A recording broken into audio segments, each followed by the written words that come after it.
Fast forward beberapa bulan kemudian, pada saat itu kampungnya Cahya tuh tiba-tiba kejadian bencana alam, gempa. Dan diprediksi bakalan ada tsunami.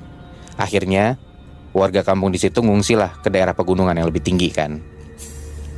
Pas ngungsi itu, Cahya dan Kristi tuh tinggal sama kakek dan nenek mereka. Orang tua yang Cahya lagi keluar kota dan beberapa keluarga Cahya juga lagi nggak di sana. Udah tuh mereka pada ngungsi ke daerah pegunungan itu. Setelah udah pada naik, mereka berhenti dan mereka buat tenda lah untuk ngungsi di sana. Nah tapi waktu itu Cahya dan Kristi ini emang agak kurang nyaman karena mereka tuh satu tempat pengungsian sama kakek Anton dan keluarganya kakek Anton juga. Karena udah tahu background story-nya gimana, mereka ya sebagai anak muda agak-agak panik lah. Gue satu tempat ngungsi sama kakek yang quote-unquote aneh nih. Udahlah, pas mereka mau istirahat, udah malam nih, tiba-tiba Kristi tuh teriak. Karena fast forward beberapa bulan kemudian, pada saat itu kampungnya Cahya tuh tiba-tiba kejadian bencana alam, gempa. Dan diprediksi bakalan ada tsunami. Akhirnya warga kampung di situ ngungsi lah ke daerah pegunungan yang lebih tinggi kan.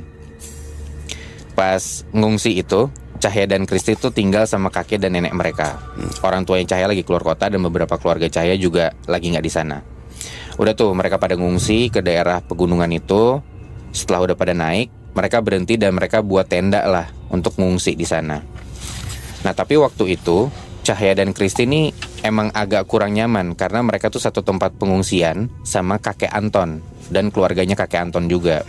Karena udah tahu background story-nya gimana, mereka ya sebagai anak muda agak-agak panik lah. Gue satu tempat ngungsi sama kakek yang quote-unquote aneh nih.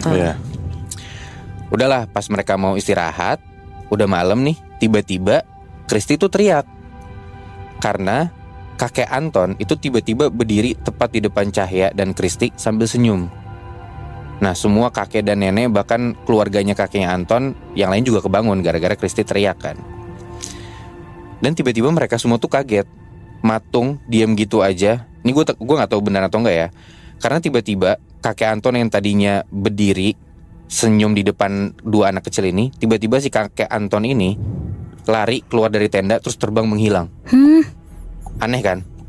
Terus neneknya Cahya langsung ngomong, temukan Anton secepatnya atau akan ada yang jadi tumbal peliharaannya. Mendingan dia pergi aja sih menurut gue. Sebenarnya gitu kan. Cuman si kakek Anton ini kalau kata neneknya Cahya dan Kristi itu tuh terbang karena mau nyari tumbal bayi itu. Oh makanya maksudnya dia itu jangan sampai pergi. Kalau misalkan dia pergi, dia akan dapetin tumbal, akan ada yang makanya meninggal dicari gitu. aja